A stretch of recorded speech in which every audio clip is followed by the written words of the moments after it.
ஒருவரை 5 வருட காலமாக சிறை கம்பிகளுக்குள்ளால் இட்டு சித்திரவதை செய்ய வேண்டிய காரணம் என்ன? அவருடைய வசந்த காலங்களை எல்லாம் சிறை கம்பிகள் தின்று தீர்க்கட்டும் என்று அனுமதித்ததனுடைய உள்நோக்கம் என்ன? அவருக்கு எதிரான குற்றப்பத்திரிகை தாக்கல் செய்த பிறகும் அதை விசாரிக்காமல், அவருக்கு ஜாமீன் வழங்காமல் இழுத்தடிக்க வேண்டிய, அவருக்கு நீதி வழங்காமல் காலம் கடத்த வேண்டிய தேவை என்ன?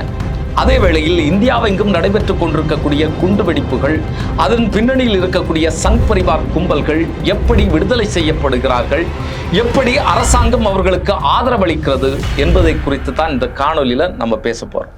காலகாலமாக இந்த அரசாங்கங்களுக்கு எதிராக மக்களுக்கு ஆதரவாக யாரெல்லாம் போராடுவார்களோ அவர்களை முடித்துவிடக்கூடிய வேலையை, கைது செய்து அவர்களுக்கு எதிராக பலவிதமான நடவடிக்கைகளை மேற்கொண்டு அவர்களை முடக்கக்கூடிய வேலையை அரசாங்கங்கள் கடுமையாக செய்து வருகின்றன.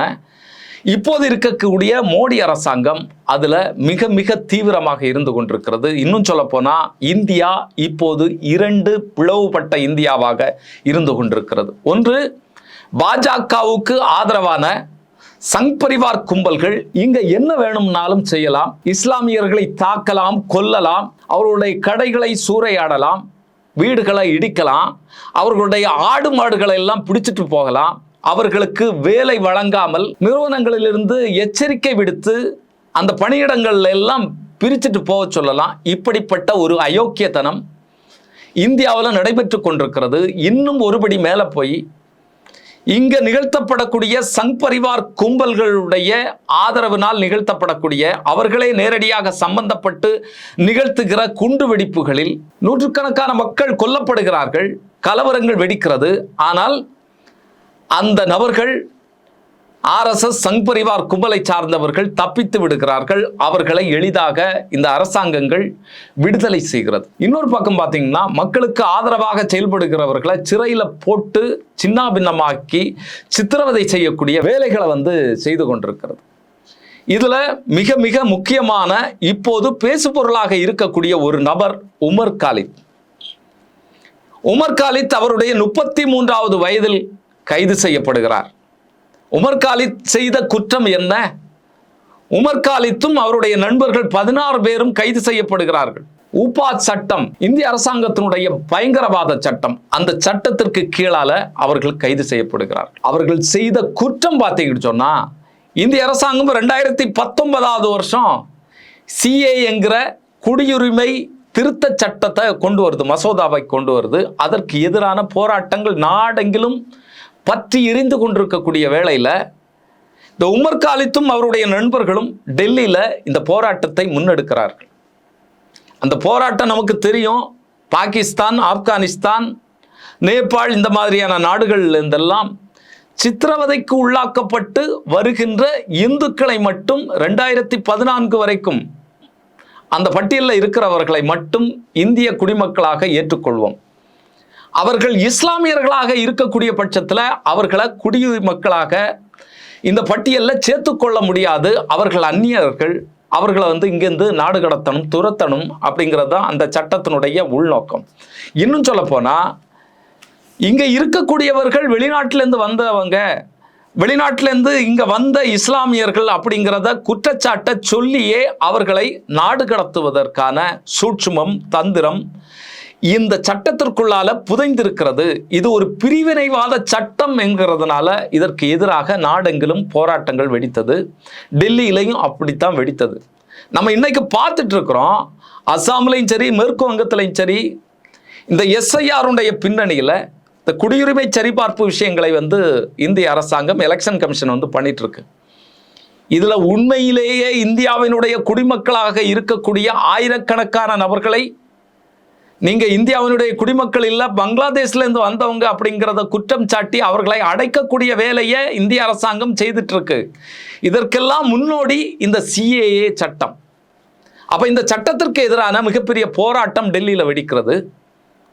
இந்த உமர் காலித் எப்படிப்பட்ட நபர்னு சொன்னா, டெல்லியினுடைய JNU பல்கலைக்கழகத்துல அவர் மாணவர், பெருத்த படிப்பெல்லாம் படித்தவர், PhD வரைக்கும் அவர் படித்தவர்.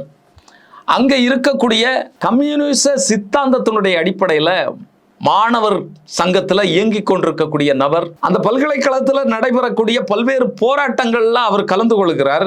இன்னும் சொல்ல போனா 2016 JNU யூனிவர்சிட்டிக்கு உள்ளால சங் பரிவார் கும்பல்கள் அங்க ஒரு கலவரத்தை கட்டவிழ்த்து விடுறாங்க. தடிகளோடு போய் ஆயுதங்களோடு போய் அங்க இருக்கக்கூடிய மாணவர்களை அடித்து அவர்களை சித்திரவதை பண்ணக்கூடிய வேலையை அவர்கள் செய்கிறார்கள். அதனுடைய பின்னணியில ABVP என்கிற சங் பரிவார் கும்பலுடைய மாணவர் சங்கம் இருக்கிறது. அதுல ஒருத்தர் காணாமல் போகிறார், நஜீப் அகமத். அந்த நஜீப் அகமத்திற்கு ஆதரவாக பல்வேறு போராட்டங்கள் JNU யூனிவர்சிட்டியில் நடக்கிறது. இந்த போராட்டங்களை முன்னெடுத்ததற்காக உமர் காலித்துக்கு எதிராக மிகப்பெரிய நெருக்கடிகளை பல்கலைக்கழகம் கட்டவிழ்த்து விடுகிறது. அவரை எக்ஸாம் எழுத அனுமதிக்கல, இந்த PhD-யை சப்மிட் பண்றதுக்கு கால அவகாசம் அவர்கள் கொடுக்கல, அதுக்கு மிகப்பெரிய தடைகளை விதிக்கிறாங்க. இருந்த போதும் தீவிரத்தோடு உறுதியோடு இந்த மக்கள் பிரச்சனைகளுக்காக போராட்டத்தை முன்னெடுத்து கொண்டிருக்கக்கூடிய ஒரு நபராக அவர் இருக்கிறார். ஏற்கனவே அவர் மீது இவர் பிளவுவாதத்தை தூண்டுகிறார் அப்படிங்கிற குற்றச்சாட்டுகள் இருந்து கொண்டிருக்கிறது. இந்த நேரத்தில் தான் 2019 இந்த CAA என்கிற குடியுரிமை திருத்த சட்டத்திற்கு எதிரான போராட்டத்தை இவரும் இவருடைய நண்பர்களும் முன்னெடுக்கிறார். இதுல 2020 காலகட்டத்தில் பிப்ரவரி மாதம் மிகப்பெரிய கலவரம் வெடிக்கிறது. இந்த கலவரத்தில் உள்ளூர் மக்கள் சம்பந்தப்படலை, வெளியிலிருந்து சங் பரிவார் கும்பல்கள், டெல்லியில் இருக்கக்கூடிய மக்களுக்கு தெரியாத நபர்கள் இறக்கி விடப்படுகிறார்கள். அவர்கள் ஆயுதங்களை ஏந்தி வழியில பார்க்கிறவர்களை எல்லாம் நீ உன்னுடைய பேர் என்னன்னு கேட்டு தாக்குறாங்க, கொல்றாங்க, துப்பாக்கிகளை வச்சு சுடுறாங்க. இதெல்லாம் அங்கிருந்து வந்த செய்திகள். BBC உட்பட பல்வேறு ஊடகங்கள் இதை பதிவு செய்திருக்கு. இன்னும் அங்கே இருக்கக்கூடிய மசூதிகளை தாக்குறது, இடிக்கிறது, கொளுத்துறது, மசூதியினுடைய மினாரில் ஏறி அங்கே இந்திய தேசிய கொடியையும் காவி கொடியையும் கட்டுறது, இப்படி மிகப்பெரிய கலவரத்தை கட்டவிழ்த்து விட்டாங்க. 53 நபர்கள் கொல்லப்பட்டார்கள். அதுல 40 நபர்கள் இஸ்லாமியர்கள். குழந்தைக்கு பால் வாங்க போனவங்க, குழந்தைய கூட்டிட்டு மருத்துவமனைக்கு போனவங்க, வேலையாக போனவங்க, இந்திய ராணுவத்தில் இருந்தவங்க, உளவுத்துறையில் இருந்தவங்க, இப்படி பலரும் கொலை செய்யப்பட்டார்கள். அதற்கு முன்னோடியாக கபில் மிஸ்ரா என்கிற பாஜக தலைவர் வெறுப்பு பேச்சை பேசுறார். இவர்களுக்கு எதிராக வெறுப்பு பேச்சை பேசி சங் பரிவார் கும்பல்களை கட்டவிழ்த்து விடக்கூடிய வேலையை செய்கிறார். இந்த பிரச்சனைகளுக்கு பிறகு, இந்த கலவரத்திற்கு பிறகு பலரும் கைது செய்யப்படுகிறார்கள். இந்த சங் பரிவார் கும்பல்களை சார்ந்தவர்கள் கைது செய்யப்படலை. பெரும்பாலும் கைது செய்யப்பட்டவர்கள் இஸ்லாமியர்கள். இந்த உமர் காலித் உட்பட 16 மாணவர்களை போலீஸ் கைது பண்ணுது. இது நீதிமன்றத்திற்கு வருகிறது. டெல்லி உயர்நீதிமன்ற நீதிபதி முரளிதரர் அவர் என்ன சொல்றாருன்னா, 1984 கலவரம் போல நாங்கள் இதை வேடிக்கை பார்க்க முடியாது, அப்படி ஒரு நிகழ்வு மறுபடியும் நிகழக்கூடாது அப்படிங்கிறத கடுமையாக பேசுறார். அது மட்டுமல்ல, காவல்துறையினரை பார்த்து அவர் கேட்கிறாரு, கபில் மிஸ்ரா என்கிற பாஜக தலைவர் இப்படி ஒரு வெறுப்பு பேச்சை பேசியிருக்கிறாரே, அவருடைய காணொலிகள் எல்லாம் வெளியாகி சமூக பதட்டத்தை உருவாக்கி இருக்கிறது, இந்த கலவரத்துக்கு முன்னோடியாக இந்த சம்பவம் இருக்கிறது அப்படின்னு சொல்லி கேட்கும்போது காவல்துறையினர் என்ன சொல்றாங்கன்னு சொன்னா, அப்படி அது எங்களுக்கு தெரியாது, நாங்க அதை கேள்விப்படலை அப்படின்னு சொல்றாங்க. கேள்விப்படலைன்னா பொறுங்க, நானே காட்டி தரேன்னு சொல்லி அவர் அந்த வீடியோவை நீதிமன்றத்திலே காட்டுறார். கபில் மிஸ்ரா மீது வழக்கு தொடுத்து அவரை கைது செய்ய வேண்டும் என்று உத்தரவு பிறப்பிக்கிறது நீதிமன்றம்.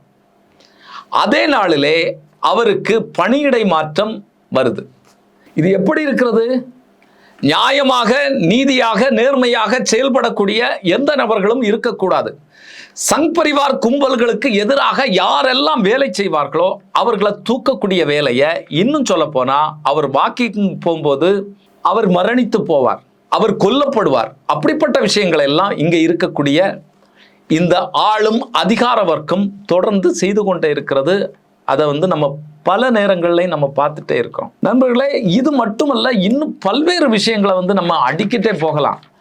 இந்தியாவெங்கும் நடைபெற்ற இந்த பயங்கரவாத தாக்குதல்கள், இந்த RSS சங் பரிவார் கும்பல்களால் நிகழ்த்தப்பட்ட குண்டு வெடிப்புகள், இதில் எல்லாம் எப்படி இவர்கள் குற்றமற்றவர்கள் என்று விடுவிக்கப்பட்டார்கள் அப்படிங்கிறதெல்லாம் நம்ம தொடர்ந்து பார்த்துட்டு இருக்கோம். 2007 சம்ஜவுதா எக்ஸ்பிரஸ் குண்டுவெடிப்பு, பாகிஸ்தானையும் இந்தியாவையும் இணைக்கக்கூடிய அந்த ரயில் பாதை, அந்த ரயில் பயணம் மேற்கொள்ளும் போது அங்கு குண்டு வெடிக்கிறது. 67 பேர் கொல்லப்படுகிறார்கள், நூற்றுக்கணக்கான நபர்கள் காயமடைகிறார்கள். இஸ்லாமியர்களை கொல்வதற்கு குறிவைத்து நடத்தப்பட்ட வெடிகுண்டு தாக்குதல் இது. இதை NIA என்கிற இந்திய புலனாய்வு முகமை விசாரித்து இது உண்மைதான் அப்படிங்கிறத சொல்கிறாங்க. ஆனால் துர்பாக்கியம் என்னன்னா, இதில் கைது செய்யப்பட்டு குற்றவாளிகள் என்று அறிவிக்கப்பட்ட நபர்கள் எல்லாம் விடுதலை செய்யப்படுகிறார்கள். அதே மாதிரி 2007 ஹைதராபாத்தில் நடந்த இந்த மெக்கா மசூதி குண்டுவெடிப்பு, 9 பேர் கொல்லப்படுறாங்க, 58க்கும் மேற்பட்ட நபர்கள் படுகாயம் அடைகிறாங்க. இதில் குற்றம் சாட்டப்பட்டவர்கள் அசீம் ஆனந்த், தேவேந்திர குப்தா, லோகேஷ் சர்மா, பாரத் பால், நாகேந்திர ஜெயத்ரி உட்பட 8 நபர்கள் குற்றவாளிகள் என்று NIA சொல்லுச்சு. அது மட்டுமல்ல, மெக்கா மசூதி உட்பட பல்வேறு இடங்கள்ல நாங்கள் குண்டு வைக்கிறதுக்கு திட்டமிட்டிருந்தோம் அப்படிங்கிறத வாய்மொழியாக அசீம் ஆனந்த் சொல்றார், நீதிமன்றத்திலே சொல்றார். பின்னாளில் என்ன பண்ணார்னா, இல்லை நான் சொன்னது போய் நான் மாற்றி சொல்லிட்டேன் அப்படின்னு சொல்லி தன்னுடைய வாக்குமூலத்தை மாற்றி சொல்றாரு. 11 ஆண்டுகள் கழித்து இந்த நபர்கள் எல்லாம் விடுதலை செய்யப்படுகிறார்கள். எப்படி இருக்கிறது?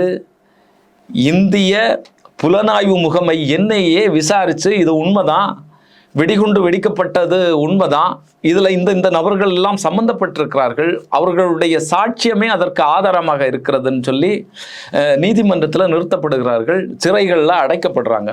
ஆனால் அவர்கள் 10 ஆண்டுகளுக்கு பிறகு 11 ஆண்டுகளுக்கு பிறகு சர்வசாதாரணமாக வெளியில் வராங்க. தொடர்ந்து இது மாதிரியான குண்டு வெடிப்புகளை நிகழ்த்தி கொண்டிருக்கிறார்கள். இன்னும் சொல்லப்போனால் இந்த குண்டு வைப்பதற்கான பயிற்சியை, குண்டு உருவாக்குவதற்கான பயிற்சியை RSSல் இருக்கக்கூடிய நபர்கள் வழங்கி கொண்டிருக்கிறார்கள்.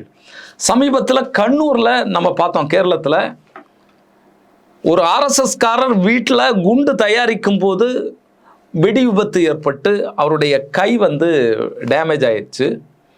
பக்கத்தில் இருக்கக்கூடிய இஸ்லாமிய சகோதரர்கள் ஓடி போய் அவரை காப்பாற்றி மருத்துவமனைக்கு கொண்டு போய் உயிரை காப்பாற்றினாங்க அப்படிங்கிற தகவல்கள்லாம் நம்ம பார்த்தோம். அப்போது இந்தியாவெங்கும் இவர்கள் இப்படிப்பட்ட குற்றச் செயல்களில் ஈடுபட்டு கொண்டிருக்கிறார்கள். இவருக்கான பின்துணை, இதையெல்லாம் செய்கிறதுக்கான சப்போர்ட்டை RSS சங் பரிவார் கும்பல்கள் வழங்கி கொண்டிருக்கிறது. அது மாதிரி உங்களுக்கு 2008 மாலேகான் குண்டு வெடிப்பு, அதில் சம்பந்தப்பட்ட பிரக்யா சிங், அவர் நமக்கு தெரியும், அவர் ஒரு சாமியார், அவருடைய வாகனம், அவருடைய வண்டியில் தான் குண்டு வைத்து வெடிக்கப்பட்டது, அவருடைய பேரில் இருக்கக்கூடிய வாகனம் அது.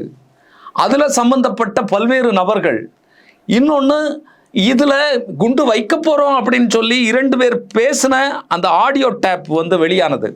இதுலையும் பாருங்க, ஓய்வு பெற்ற லெப்டினல் கர்னல் ஸ்ரீசாந்த் புரோஹித் உட்பட 7 பேர் இதில் சம்மந்தப்பட்டிருக்கிறாங்க. இந்த ஓய்வு பெற்ற ஸ்ரீசாந்த் இருக்கிறார்ல, இவர் தான் இந்த குண்டு தயாரிக்கிறதுக்கெல்லாம் சொல்லி கொடுக்குறார். இது எல்லாமே குற்றப்பத்திரிகையில் தாக்கல் செய்யப்பட்டது. சிறைகளில் இருக்கிறாங்க. அதுக்கு பிறகு அவர்கள்லாம் விடுதலை செய்யப்படுகிறார்கள். செய்யாத குற்றத்திற்காக தன்னை இந்த மாலேகான் குண்டு வெடிப்பில் சம்மந்தப்படுத்திட்டாங்க, அது என்னை பின்தொடர்ந்து கொண்டிருக்கிறது அப்படின்னு சொல்லி பிரக்யா சிங் தாக்கூர் பேசுகிறார் பேட்டிகளில். அந்த அளவுக்கு படுமோசமாக, மிக மிக கேவலமாக இந்தியாவினுடைய இந்த சட்டத்துறை, நீதித்துறை இருந்து கொண்டிருக்கிறது அப்படிங்கிறது தான் நிதர்சனமான உண்மை. நமக்கு தெரியும், குஜராத் கலவரம் 2002 1000க்கும் மேற்பட்ட இஸ்லாமியர்களை கொன்று ஒழித்தது, அதற்கான திட்டம் தீட்டப்பட்டது அப்படிங்கிறதெல்லாம் நமக்கு தெரியும். அதில் சம்பந்தப்பட்ட ஒரு வழக்கு பில்கிஸ் பானு கூட்ட பாலியல் வழக்கு. அதில் நீதிமன்றத்தால் குற்றம் சாட்டப்பட்டு குற்றவாளிகள் என்று தண்டிக்கப்பட்ட 11 நபர்களை குஜராத் அரசாங்கம் விடுதலை செய்தது. இப்படி பல்வேறு விஷயங்களை சங் பரிவார்களுக்கு ஆதரவாக இந்த பிஜேபி அரசாங்கம் செய்து கொண்டிருக்கிறது. அதே நேரம் இங்கே இருக்கக்கூடிய உமர் காலித் மாதிரியான ஆட்களை, சமூக பற்றாளர்களை, மக்களுக்காக பணி செய்கிறவர்களை அடக்கி ஒடுக்கக்கூடிய வேலையை செய்து, நமக்கு தெரியும் ஸ்டான் சாமியை கைது பண்ணி மலைவாழ் மக்களுக்காக, பழங்குடியினருக்காக பல வேலைகளை, சமூக பணிகளை செய்து கொண்டிருந்த அந்த சாமியாரை பிடிச்சு சிறையில் அடைச்சு அவருடைய கடைசி காலத்தில் அவருக்கு ஒரு கப்பை பிடிச்சு தண்ணீர் குடிக்க முடியாது.